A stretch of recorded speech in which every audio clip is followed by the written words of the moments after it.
Jadi saya akan membahas khusus konsep fisikanya ya. Nanti sama testimoni karena saya pakai ini 1, 2, sama 3. Karena saya butuh 3. Ya, butuh 3. Gak apa-apa, karena teman dosen sehari-hari saya mengajar di FMIPA Universitas Negeri Yogyakarta ya. Sehari-hari kalau Bapak Ibu klik UNJ FMIPA lalu saya muncul ya. Saya tertarik dalam dunia senior ini karena sungguh amat sangat luar biasa ya, Bapak Ibu. Kenapa saya katakan luar biasa?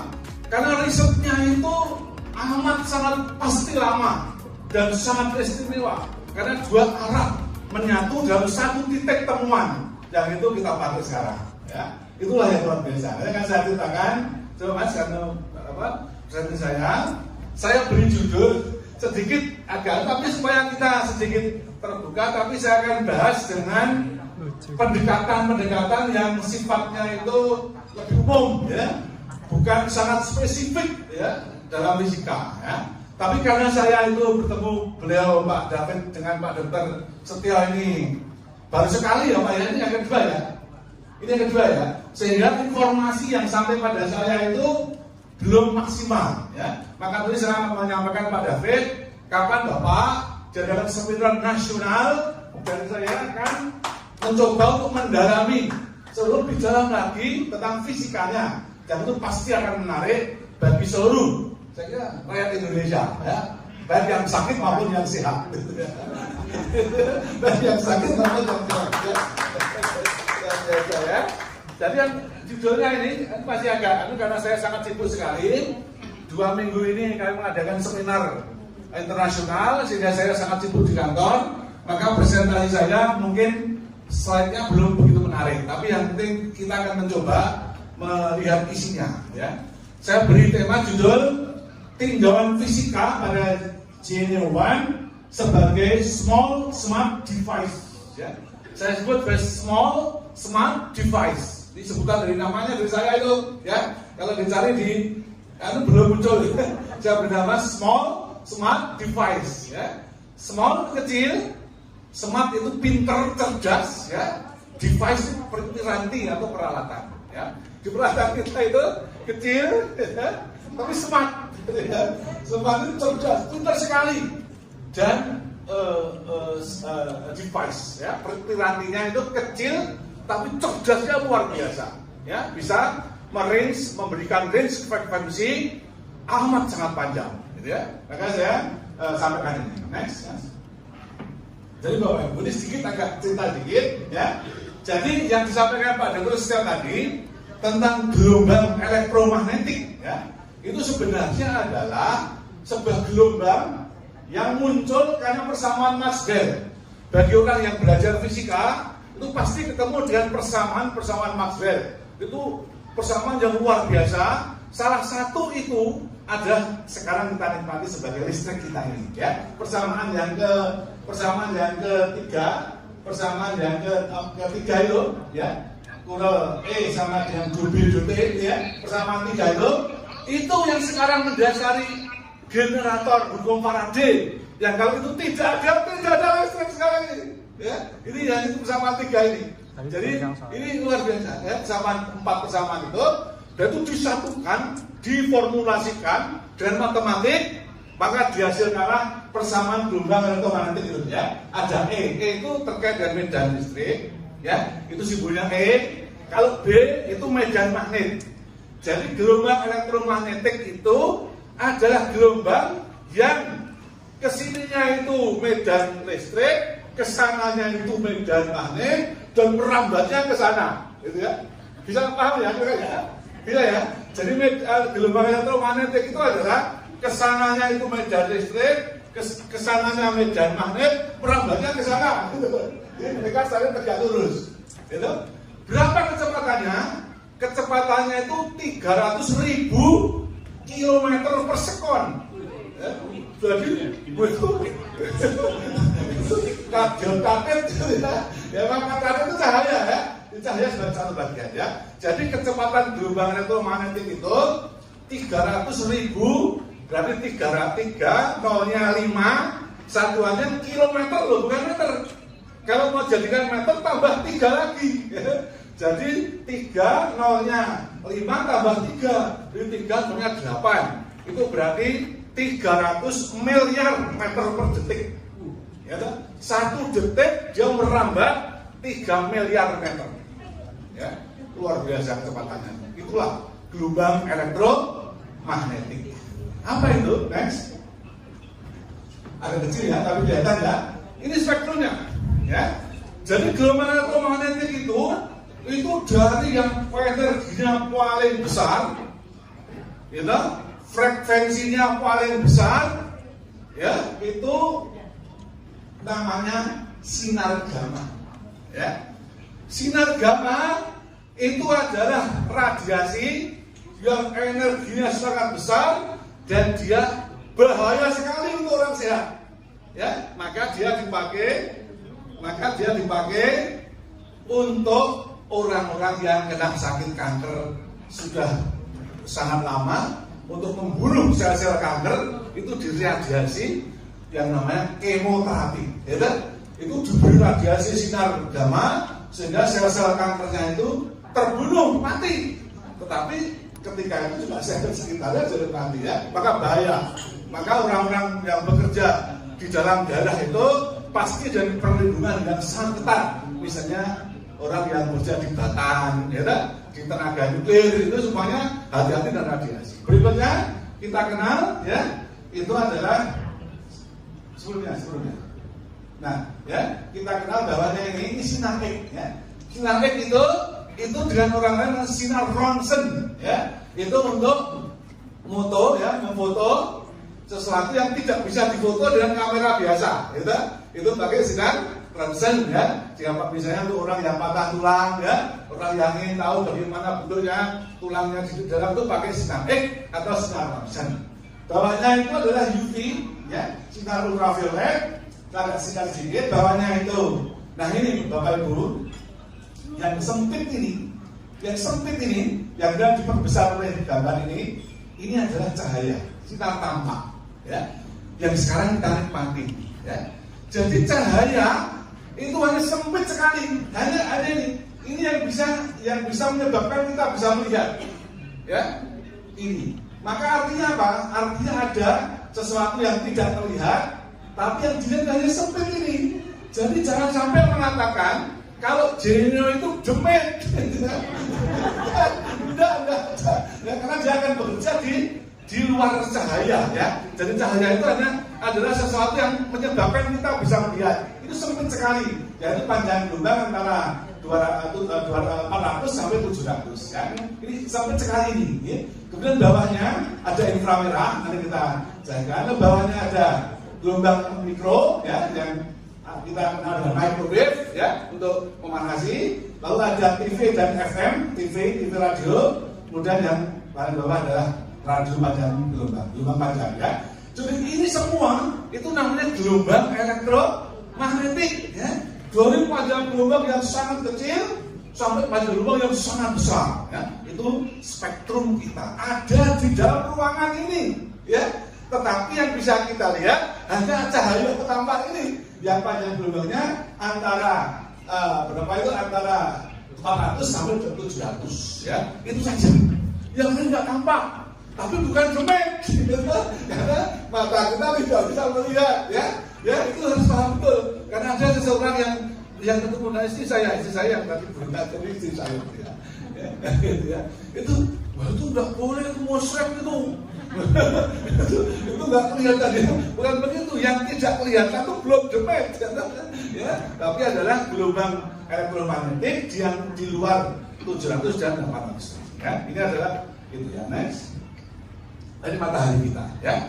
Matahari kita sebagai sumber kehidupan di bumi itu yang tadi disampaikan Pak Dr. Setio, itu panjang gelombangnya antara 250 sampai 2500, ya. Ya, jadi dia hanya tiga bagian, yaitu UV, ya, UV ini ultraviolet, sinar tampak dan inframerah, ya. Jadi sinar matahari kita itu punya 3 kelompok gelombang elektromagnetik, yaitu UV, visible atau sinar tampak, dan inframerah. Maka itu dia range-nya itu dia dalam teknologinya tertentu, ya.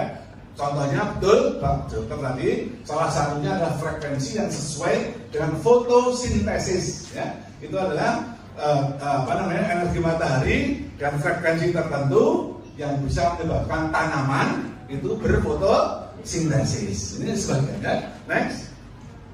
Dari Bapak Ibu, ini tokoh-tokoh kita, orang fisika yang jasanya terkait dengan fisika modern itu luar biasa, ya. Jasanya amat sangat luar biasa. Yang pertama adalah De Broglie, ya, itu menyatakan bahwa setiap partikel itu bersifat sebagai gelombang, ya. Jadi kalau De Broglie itu mengatakan setiap partikel itu bersifat sebagai gelombang, ya. Nah, kalau yang kedua Planck, ya, Michael Planck itu dia sebaliknya, dia mengatakan setiap gelombang bersifat sebagai partikel, ya.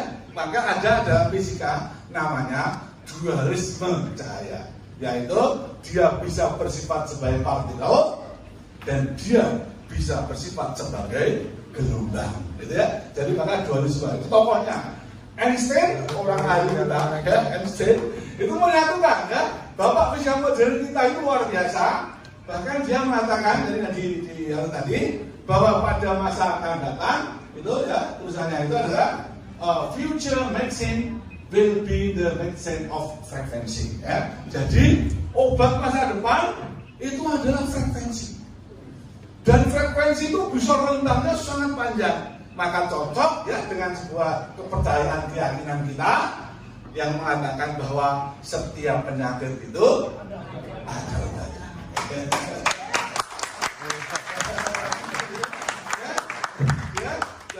Itu yang luar biasa. Oleh karena itu saya tertarik sekali untuk datang di sini. Saya mohon izin Pak David, ya, saya bisa datang ke sini, ya, agar supaya pemahaman kita mengenai Genio itu benar-benar paham, dan kemudian dengan datang ke sini, saya kira yang boleh datang itu orang sakit maupun orang sehat, ya. Orang sehat maupun.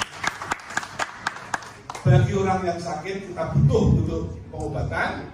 Bagi yang sehat, siapa tahu tetangga saudara yang sakit bisa diberitahu lalu menjadi sehat, kan, gitu, ya. Jadi saya kira itu penting untuk kita lakukan, ya. Jadi kita akan bekerja dengan tiga tokoh besar ini, dan itu diakui oleh dunia fisika, sehingga kemudian perkembangan fisika hari ini tentu menjadi teknologi masa depan, ya. Ketika dia Einstein tahun 1955 dia wafat, ya, lalu 45 tahun kemudian kita merasakan betapa teknologinya itu bisa kita rasakan, ya. Ini adalah satu perkembangan, dan sehingga saya tulis di sini gelombang, ya. Saya kira saya bisa mengatakan ketika tadi orang mengatakan tidak mungkin ada kehidupan tanpa matahari, ya. Bisa dibayangkan kalau mataharinya nggak ada, ya, bagaimana kita bisa tinggal di bumi? Tidak mungkin ada, ya. Maka saya juga berani katakan bahwa tidak ada kehidupan tanpa gelombang. Saya mengatakan tidak ada kehidupan tanpa gelombang, karena jangankan gelombang, listrik aja mati, panjangnya udah bingung. Ya, apalagi ibu-ibu, ya, mau masak pakai listrik, ini suruh pakai listrik, laptop semua pakai listrik, belum nanti yang transaksi keuangan pada pajak. Jakarta 1 jam mati listrik, kerugiannya triliunan, ya, karena semua macet, tidak bisa ada pada transaksi-transaksi yang lain. Oleh karena itu, saya yakin ini menjadi saya bantah dan bantah dalam gelombang itu memiliki 3 besaran penting, ya. Satu namanya frekuensi, ya. Frekuensi itu apa? Frekuensi itu adalah, jadi gelombang itu kan begini Bapak Ibu. Jadi kalau suatu bergetar gini, ya, bergerak, itu kan gelombang, ya. Gelombang yang menakutkan apa? Kalau ada gempa, ya, lapisan tanah kita terjadi patah itu sumber energi, gempanya berjalan, ya. Ini luar biasa, sakit jauh mengkhawatirkan, ya. Jadi gelombang itu punya frekuensi. Apa itu frekuensi? Frekuensi adalah banyaknya getaran tiap detik, itu namanya frekuensi, ya. Jadi kalau misalnya bergetarnya itu 2 kali tiap detik, maka dikatakan frekuensinya 2 Hz, ya, satuan Hz, ya. Lalu yang kedua panjang gelombang. Panjang gelombang itu bentuk yang tadi begini, ya. Ini satu lambda. Jadi jarak yang ditempuh selama satu periode itu namanya panjang gelombang. Ya. Maka kita punya frekuensi, punya panjang gelombang. Nah, alat kita bekerja dalam konteks frekuensi. Ya, alat kita Genio itu bekerja dalam konteks frekuensi. Kenapa? Next. Ya, dulu. Ini dasar-dasar kuantum yang mendasari. Ya, jadi gelombang elektromagnetik tadi yang dari sinar gamma sampai radio, ya, itu semuanya bersifat partikel, sebagaimana dikatakan oleh Planck. Ya. Apa yang terjadi rumusnya ini? Bahwa energi tiap foton itu ini sama dengan H kali F.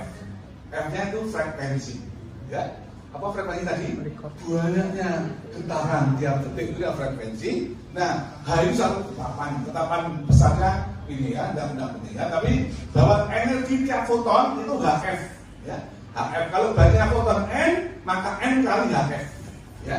Jadi dikalikan berapa kali, dan N itu bilangan bulat, ya. Jadi maka dalam dunia fisika namanya satuan, ya. Tidak ada tengahan, semua bilangan bulat, ya. Maka itu adalah yang kedua, karena satuan ini maka kan berpengaruh pada solusi persamaan Schrödinger yang mendasari hampir semua kebolehjadian setiap partikel, ya. Semua partikel di jagat raya ini itu bisa dihitung keberadaannya, bisa dihitung posisinya dan sebagainya dengan sebuah persamaan yang disebut dengan persamaan Schrödinger. Ya. Nah, karena persamaan Schrödinger itu dimasukkan ini persamaannya, ketika satuan itu dimasukkan ke sini, ya, ke sini, maka dihasilkan hasil perhitungan energi pada persamaan Schrödinger sebagai nilai eigen, baik pada atom, molekul maupun paduan akan menghasilkan energi yang tercatu, discrete, ya. Energi itu discrete, tercatu. Berapa nilainya? Tergantung dari apa yang kita hitung, ya. Tapi kemudian berikutnya, energi yang discrete tadi energi itu maksudnya apa tadi? E sama dengan H kali F, ya. Kalau energinya discrete, maka F-nya juga discrete. Nah, gitu kan mudah sekali. Jadi kalau E sama dengan F, kalau E-nya discrete, maka frekuensinya discrete tertentu, ya. Itulah yang menjadi dasar Genio kita. Ya, tepuk tangan saya lagi. Jadi ini sebenarnya sangat luar biasa, ya. Maka saya ketemu Pak Setio dan Pak David pertama kali jam 11 malam di hotel ini, saya siap untuk menjadi pencerah, tapi singkat saja, ya. Kalau ilmu kedepannya Pak Setio, ilmu tekniknya Pak Insinyur David Sanjaya yang menguasai dan luar biasa. Tepuk tangan untuk beliau. Ini seseorang yang menguasai 10 negara, satu-satunya agen di Indonesia, tapi dengan kita itu sangat merakyat. Beliau, ya, jadi pimpinan di tingkat gubernuran, itu luar biasa, ya. Bagaimana menyatu dengan masyarakatnya, ya, luar biasa. Maka saya siap untuk datang ke sini karena jam 11 malam itu luar biasa pertemuannya, yang kemudian saya bisa memberikan apa yang sebaiknya saya berikan khusus dalam pendekatan dalam bidang fisikanya tadi, ya. Oleh karena sekali lagi, ketika energinya itu discrete, maka frekuensinya discrete, maka saya tulis di sini. Frekuensi inilah yang kemudian disebut frekuensi karakteristik sebagai sifat unik dari atom, ya. Unik, ya. Jadi kalau misalnya atom hidrogen pada N sama dengan 1, itu frekuensinya unik, satu harga, satu nilai, ya, satu nilai. Setiap atom memberikan frekuensi satu nilai setiap terjadi transisi elektron. Karena persamaan Schrödinger dimasukkan teorema foton, lalu menghasilkan energi yang discrete, yang unik. Unik itu hanya satu macam, ya. Nah, karena itu, ya, ini adalah keadaan alam kita. Next. Nah, ini atom kita, ya. Di setiap atom memancarkan sesuatu yang unik, yang satu, ya, yang unik, yang tidak bisa yang lain. ini menjadi ciri suatu atom. Ya, kalau suatu atom memancarkan 13,6 namanya elektron volt, dia hidrogen. Ya, kalau dia memancar sekian, dia atom X. Kalau memancarkan sekian, dia atom Z yang unik, yang tidak bisa diganti oleh sistem lain. Ya, setiap atom memancarkan frekuensi unik dan itulah yang menjadi karakteristiknya. Ya, tepuk tangan ya. Lalu molekul, ya. Maka setiap molekul juga begitu. Dia akan memancarkan frekuensi yang unik satu, ya. Maka ada teknologi di tempat sana, di luar sana yang menggunakan atom di dalam rangka penggunaan teknologinya. Apa artinya? Kalau suatu teknologi menggunakan satu atom, maka dia hanya bekerja pada satu macam frekuensi. Oke? Oke ya, jelas ya? Jadi kalau sesuatu teknologi menggunakan satu atom saja, maka dia hanya bekerja dalam satu macam frekuensi saja. Ya. Maka dia akan bisa gimana? Kalau dalam inframerah, ya inframerah. Kalau dia dalam cahaya, itu mereka dalam teknologi satu atom saja. Karena setiap atom memancarkan energi yang unik sebagai karakteristik dari atom itu. Ya, halo.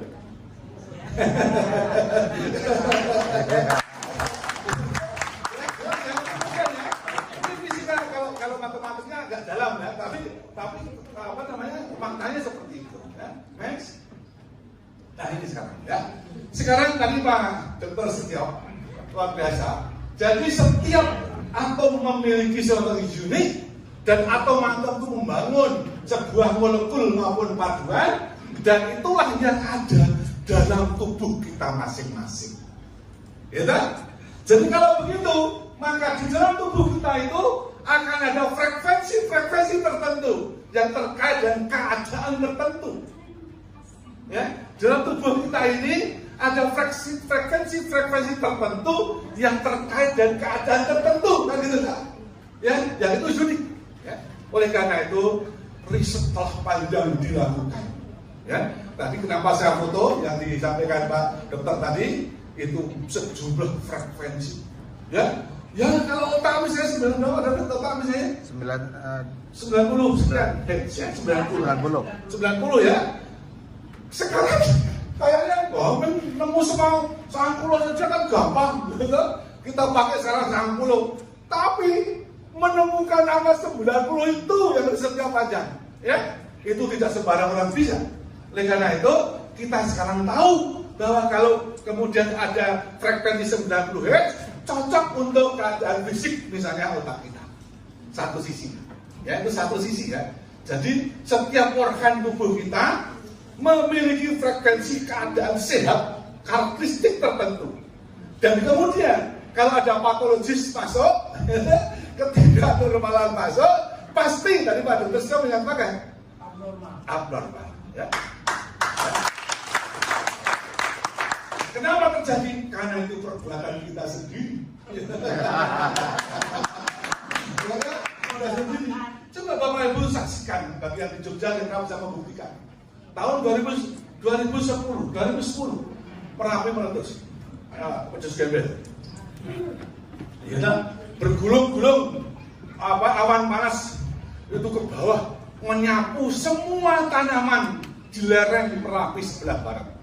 Kalau dilihat dari kota Jogja sudah tidak ada hijau lagi. Ya, semua jadi coklat karena semua jadi aram. Hilang semua tanaman hijau. Sekarang Bapak Ibu keluar dari hotel ini, lihatlah ke arah sana. Sudah kembali hijau kembali. Ya? Karena alam pada dasarnya adalah natural, seimbang. Tapi kalau Bapak Ibu ke kami melewati hutan jati, ya, yang dulu begitu banyak hutan jati, sekarang tidak ada satu pun jati. Kenapa? Karena itulah manusia, ya. Dan kita tidak sadar, ya, kita makan, ya. Bapak David tidak makan dengan makan fast food, ya. Sebangsanya makanan yang berbasis industri, ya, yang kemudian justru menyebabkan kita menjadi frekuensinya abnormal, ya. riset di satu sisi lain. Next, ya, next. Kita punya konsep namanya resonansi. Ya, resonansi itu adalah ikut bergetarnya suatu benda karena benda lain yang bergetar. Ini contohnya adalah apa namanya ini? Garpu utara. Ketika dipukul satu, dia bergetar, punya frekuensi. Nah, frekuensi itu menggetarkan yang lain. Itu persis seperti kalau Bapak Ibu suka budaya Jawa, itu kendang. Kendang itu bisa juga resonansi, tapi panjangnya diukur tertentu sehingga terjadi resonansi maksimal. Maka ketika dibentuk lu, suaranya kling, ya. Karena terjadi saling menguatkan. Ya. Jadi resonansi menjadi satu topik menarik dalam Genio kita ini. Next. Yang ketiga, inilah Bapak Ibu. Ketika kemudian saya dari satu riset telah menghasilkan berapa frekuensi organ tubuh normal. Pertanyaannya, seberapa kita bisa menemukan frekuensi yang sama dengan organ yang normal? Itulah teknologi. Itu yang saya sebut sebagai itu yang saya sebut sebagai smart device. Ada di dalam ini.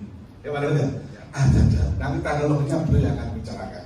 Saya tidak paham dana, ya, tapi inilah yang ada di dalam alat kita ini. Ya, yang mampu menghasilkan frekuensi rentangnya sangat panjang. Tetapi kalau dia 90 Hz, 90 Hz itu adalah rentang gelombang suara, ya.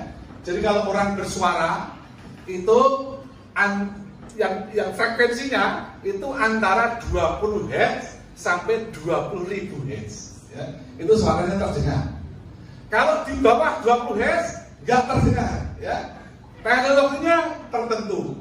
Di atas 20.000 Hz juga tidak terdengar. Teknologinya untuk ultrasonografi, ya. Yaitu menggunakan jasa untuk suara yang frekuensinya di atas 20.000 Hz. Jadi juga bukan demit itu.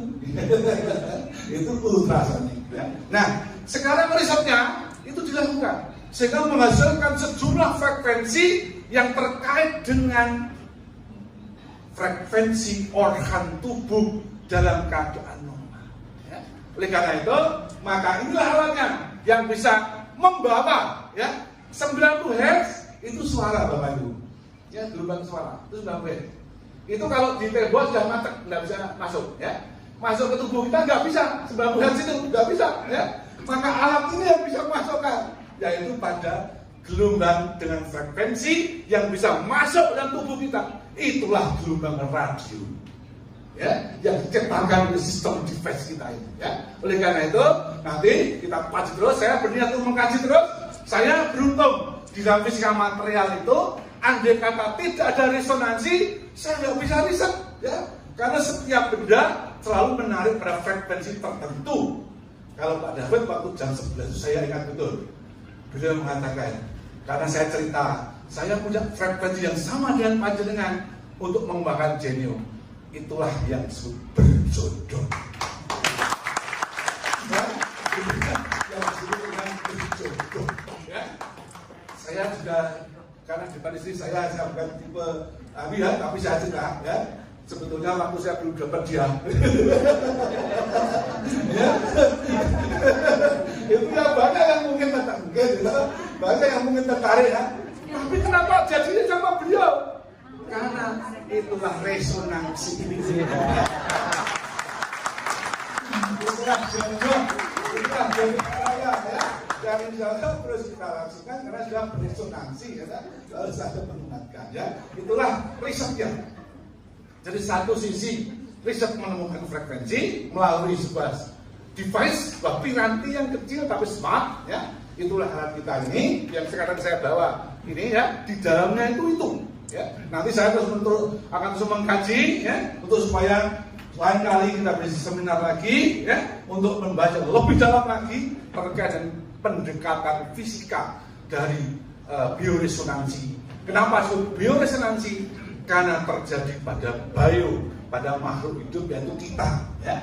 Ya, nah, resonansi yang terjadi pada makhluk hidup itu disebut dengan bioresonansi. Maka itu ya, oleh karena itu ini saya katakan small smart device yang saya tulis di situ ya, nanti small smart device dalam bentuk komponen elektronik aktif yang terdiri dari gabungan ratusan, ribuan, bahkan jutaan transistor yang ada di situ. Ya, yang luar hasil riset dari teknologi Rusia. Rusia yang dapat itu Rusia, ya luar biasa ya. Itu kemudian menghasilkan frekuensi yang kemudian menghasilkan sebagaimana kita harapkan. Next. Itulah ya. Jadi dari ini bayangkan, loh itu kan sudah ada. Ya sekarang ada Bapak Ibu. Ya sekarang Pak David menerima, kita semua menerima. Tapi menemukan angka-angka sampai mencapai 8.000 ini suatu riset yang sangat panjang. Ya. Kerjaan yang luar biasa. Dan saya seorang fisikis, seorang fisikawan, saya sangat menghargai bagaimana seseorang bisa melakukan riset panjang yang sekarang alat itu hadir di tengah-tengah.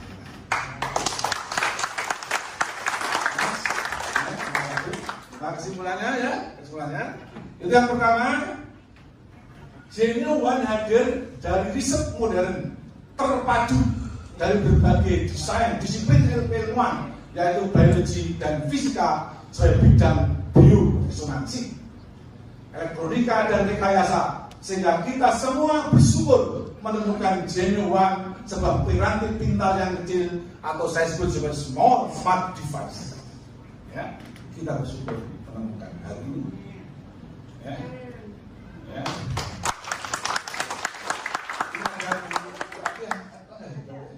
Ada ya.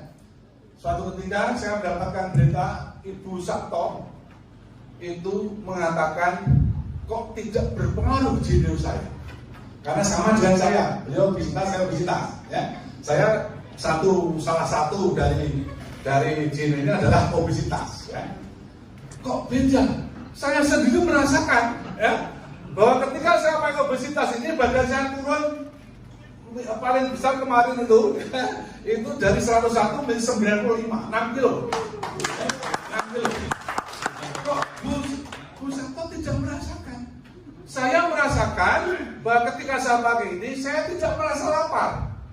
Karena frekuensi resonansi pada organ yang terkait dengan nafsu makan digetarkan sedemikian, saya tidak tahu bagaimana nanti Pak David yang itu sedemikian sehingga saya tidak ingin makan dan terasa kenyang dalam perut saya itu. Ya. Kok beliau kok tidak? Ya ini kan ada sesuatu yang perlu. Maka istri saya suruh meluncur ke Bu Atia untuk menjelaskan ya. Apa sebabnya? Ya siapa tahu? Karena Pak, ini memang terkait dengan pikiran. Ya, meskipun kita sudah pakai alat ini, tapi kalau pikirannya mau makan terus, ya lapar kenyang laparnya. Saya kira sebagai contoh kasus ya saya sendiri itu saya itu pandemen bakmi. Hampir semua penjual bakmi di kota Jogja itu sudah saya coba. Nah, Bapak Ibu tanya mana aja saya tahu. Bakmi ya, setiap jam 9, jam setengah 10, jam berapapun ingin bakmi Perotama ya meluncur ke Perotama ya. Kadin ya meluncur ke Kadin ya. Tapi semenjak pakai ini saya sudah nggak pernah lagi ingin bakmi ya. Tapi kalau pikiran saya mau ya berangkat ya.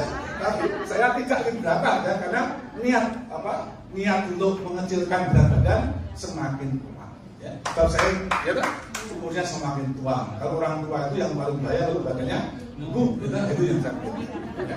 Maka saya berusaha untuk tidak bakmi setiap malam. Yang kedua, saya dan kita semua meyakini. Jadi tadi Pak Sabto ya harus yakin ya, kita meyakini ya. Saya dan kita semua meyakini Genuine sebuah smart device sebagai perangkat personal fisioterapi canggih akan menjadi tren baru dalam gaya hidup manusia. Ya. Kenapa? Karena tidak merasa saya begini. Saya kemarin sampai maaf saya kan pakai ini ya. Umur saya sudah 61 tahun ya. Itu aja mahasiswa saya yang tanya, Pak, jamnya kok trendy sekali gitu. Ini kan trendy banget nih jamnya ya. Jamnya trendy sekali ya. Sekarang alhamdulillah ya, ini saya menjadi gaya hidup kita. Esensi apa lagi terkait dengan kesehatan kita ya. Bukan hanya penampilan tapi juga kesehatan kita ya. Jadi saya katakan sebagai gaya hidup bagi setiap orang yang menginginkan hidup sehat, menggunakan perangkat dengan penggunaan yang mudah, praktis untuk mengatasi 8.000 ya, ini 8.000 plus ya, 8.000 solusi kesehatan ya. Ini luar biasa, risetnya amat sangat panjang, dan itulah yang bisa kita hadapi sekarang ya. Jadi oleh karena itu saya tidak ingin apa-apa kecuali menyampaikan pendekatan fisika yang itu menarik, itu terus saya kaji agar semakin dalam tentang pengetahuan kita terkait dengan genome yang akan menyehatkan orang lain dan kita sendiri, sebagaimana tadi setiap penyakit selalu ada obatnya. Dan yang ketiga, terakhir, genome memiliki manfaat utama mengembalikan ke keadaan normal ya. Jadi kalau suatu organ seharusnya frekuensinya X, tetapi jadi X plus Y, maka jelas tidak normal ya. Ketika kemudian diberi genome, dimasukkan frekuensi X, kemudian dia akan bergetar beresonansi dengan gelombang yang tertentu, 8.000 macam gelombang yang bisa diberikan pada tubuh kita. Tinggal kita pilih mana prioritasnya, maka insya Allah organ itu kembali kepada keadaan normal, sehingga kemudian sehat. Itulah yang harus kita lakukan menurut saya. Karena kalau sehat itu banyak kemudahannya. Bagi seseorang yang sehat tentu mudah untuk melakukan apapun ya. Beribadah ya, bersama keluarga, menikmati hidup. Apalagi saya sudah 61 tahun, tapi kemarin saya tampil di YouTube, katanya kok masih kelihatan muda.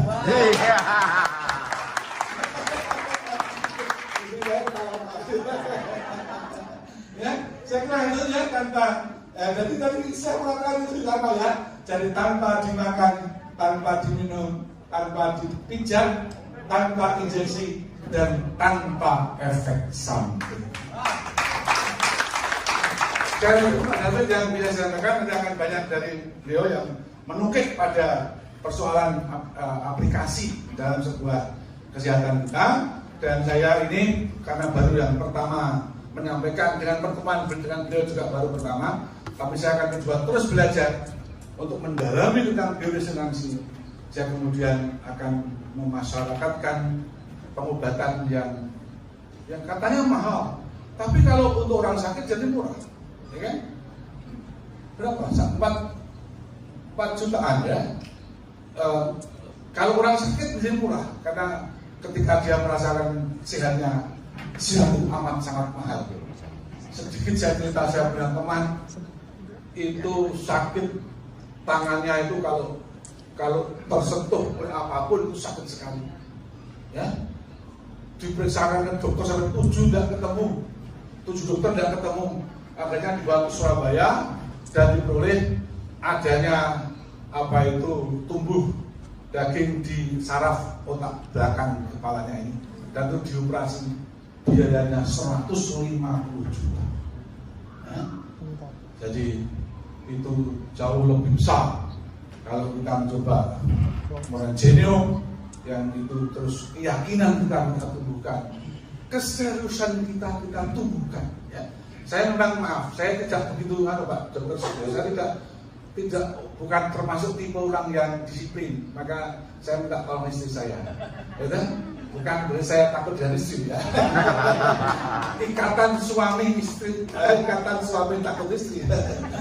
Jadi, tapi saya minta, saya tolong diamati ya. Maka setiap mau mati istri saya, apa itu ditukar supaya, dan saya alhamdulillah selama 1 bulan padahal ya, saya menggunakan genome ini, saya merasakan ada kualitas kesehatan dalam tubuh saya.